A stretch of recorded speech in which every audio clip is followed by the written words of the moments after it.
John, you were actually born in Harlow. Could you tell me what year and a little bit about those early days being born in Harlow? Well, I was born in 1931 at Netswell, and my parents all lived there, and my father worked on the land, as everybody did in this area. And well, most of them then worked for Arkwright, who owned practically all the land. And then we moved to Potter Street when I was about 5. And my father had to change his job because the rents were more than the farm cottages, which were practically free, but they were tied. And so my mother was pleased that we went into a council house because they had facilities like electricity, although they only just got onto electricity. They had gas before that, and that was a good move for us, I think. So the street, what was the name of the street you lived in? You moved to in Potter Street? Hillside. Hillside, and Hillside's still there? Oh yes. Yeah. And what memory? So it was a cottage you moved into? No, we moved into a council house. Right. Okay. We lived in cottages at Netswell, of course. Ah, right. And whereabouts for those cottages? Whereabouts in Netswell was the cottage, if you remember? If you're going from Potter Street, it's just before you get to the Checkers pub. Okay.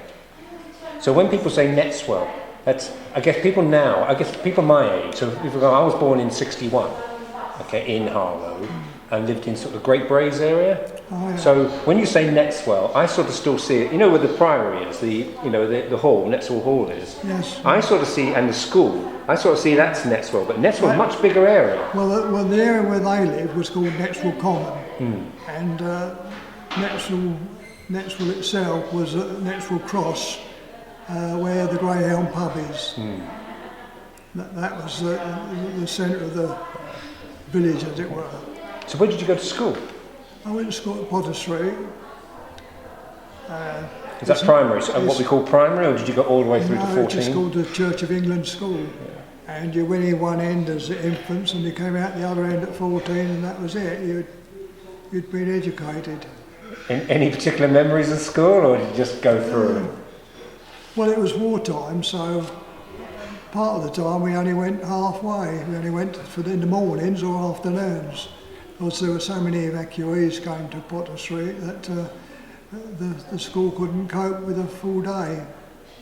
And the evacuees, did they mingle? Did they integrate? They did to some extent, but there were times when they used to sort of roam in cliques and we'd like to build an idyllic picture. What were the summers like? Did you work in the fields? You mentioned the Arkwright family, etc. Did you work in the fields?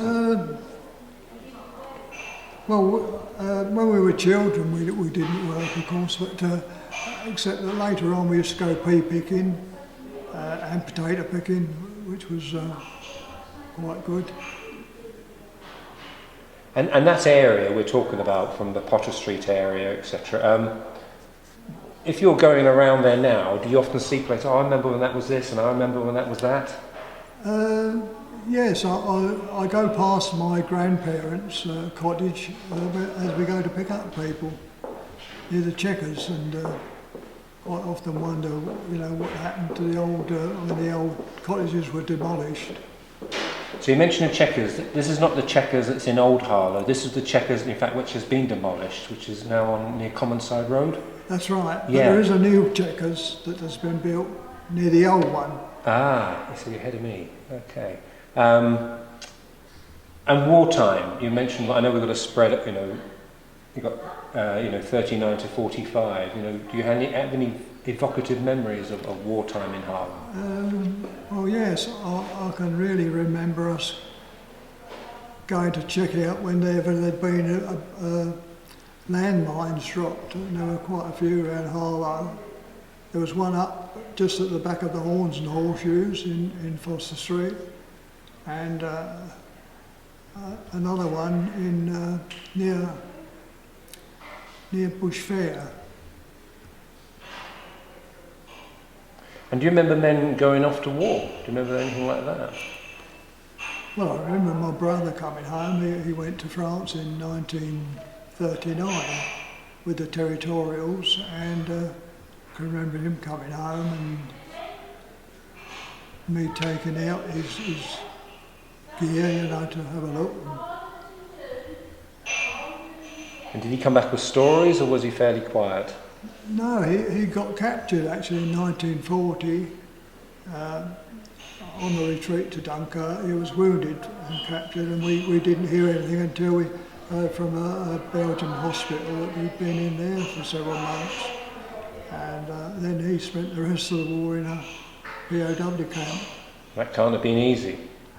No, well, not for my parents, because my father had been in the First World War, so you know, it must have affected him knowing what was happening. Because we tend to have a little bit of a rosy picture we tend to watch the film The Great Escape, and everybody looks incredibly well fed, and you know, etc. But imagine the PO war camps, you know, it weren't quite that case. Yeah. Well, the first we knew was when we had a letter from the authorities to say he was in this Belgian hospital, and that was quite a blow to all the family, although they were happy in one respect to know that he was still alive. So you left school. What happened after that? I left school and went to work as a carpenter, apprentice carpenter, and stayed there until I got called up at 18. As everyone did at our age, you know, all the men anyway. And this is your national service? Yes. So where did you serve under your national service? Well, I went to Egypt after about 6 months, and I was there for 18 months. Because during that time there was a war in Korea, and Montgomery came out to have a talk to everybody, and we heard it on the radio. A special meeting was set up so we could all listen to it, to say we got another 6 months to do. So that was a bit of a blow to us. And we're marking, you know, at the weekend in this year, you know, Harlow being made into a new town, so 25th of March, etc. But were you aware of the town changing? You know, what are your memories? You know, because it wasn't just overnight, you know, from villages to suddenly becoming a new town. What's your memories? Well, one of them was that my mother writing to me and saying that they got street lighting in Potter Street, which was quite amusing to the other blokes that come from Manchester and places like that. So that was quite comical, really. So there are these little things. It wasn't a matter of suddenly a new housing estate turning up overnight. It was just the little things that are almost joining the dots to change. Yes, there was quite a change when I came out of the army. There was a lot more building had been done. That had been about 1950, and the town had begun to alter. Then the fields that we used to play in had all been built, or they'd marked out to be built on. So these are fields, for example, you get areas like, so near the clock tower, like, you know, down that Tumble, right. Nichols That was the old Latin Road. Yeah. That we used to go down to the Latin pool, which was a swimming pool. Because that cycle track, you know, from, as you know, from Taineysdale all the way up through Clock Tower and up to the Horn, to the Scum and Whalebone, or Miller and Carter. And when I say to people, this is Latin Street, this is the main road, you know, people find that quite hard, don't they, to actually visualise it. Yeah. Yeah. Jobs. So come back, national service, what happens next? Well, I got married, that was the main thing that happened. Very important thing, yeah. And your wife's name is? Margaret. Was she a local girl? Yes, she came from Thornwood, so that was where I used to go to courting. So, and Epping was the town that where we used to go to the cinema practically every Sunday. Yeah? Give us the name of a film you can remember seeing at the cinema in Epping. I know, that's a long time, isn't it? It is, isn't it? Yeah. I can't remember Don't the worry film about names. that. Don't worry. And which church did you get married in? St Mary Magdalene. Just near Latin Street? It's that one? in Potter Street. Yeah, in Potter Street, yeah. Yeah, it's near Latin Road, yeah. And did you go on honeymoon, or was it straight back to work? Yes, we went to the Isle of Wight, so we thought we'd gone abroad in those days. You try walking there, yeah. Brilliant. And you settled down. Are you still living in Potter Street at this time? Yes, yeah. And what job now? What about jobs? What did you do? Well, I went to work for Epping Council, that was in those days. I got the job as a clerk of works, which was supervising building works, which I quite enjoyed. And then I got on to civil engineering work and stayed there looking after civil engineering jobs until I was 61. Right. From 30 to 61. So. Enjoy your work? Yes, yeah, very, very nice, yeah. And you raised children? How many children did you have?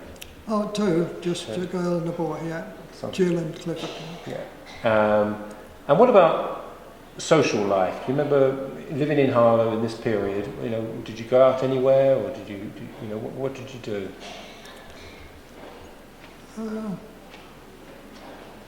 Well, when we had the children, we didn't go far.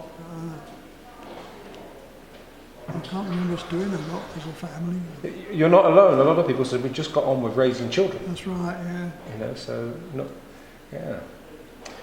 And so Harlow's changed greatly. Or should I ask you, do you think Harlow has changed greatly? And if so, in what way? Yes.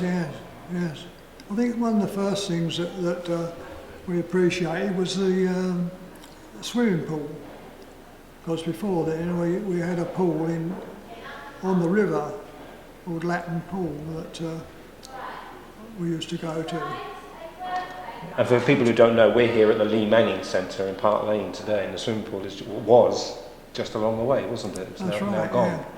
Yeah. That's right.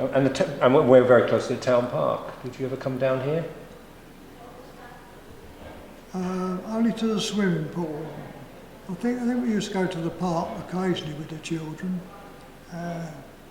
but because it was a new park in those days. But we quite enjoyed that. So do you think it's changed for the better, or do you think it's just changed? Well, certainly I think the schools are better, and the swimming pool and things like that. And places like this, of course. We wouldn't. There was nothing like this in the old days. And what schools did your children go to? They went to Brose Grove. Which again now has changed into Passmore. Passmore, Yeah. that's right. Yeah. And did you go on holiday in this time, or again, did you go, at all in the summers? We did, yeah, mainly to Butlins, because they had the facilities for the children, and they were safe there, enclosed. And what about shopping? Where did you and your wife go shopping in Harlow? Well, we go over to the town to shopping, but in the early days we all shopped at Epping. Our parents all shopped at Epping. That was the main place. And how did you get there? On the bus. On the bus. Yeah, 4pence it was. 4 old pence. Yeah. And so, was it a good place? We won't keep you too much longer here now, John. Was it a good place to raise your children? I think it was, yes. Yeah. I'm not sure about now. That there's, I think we need to worry about them a lot more now than we did in those days.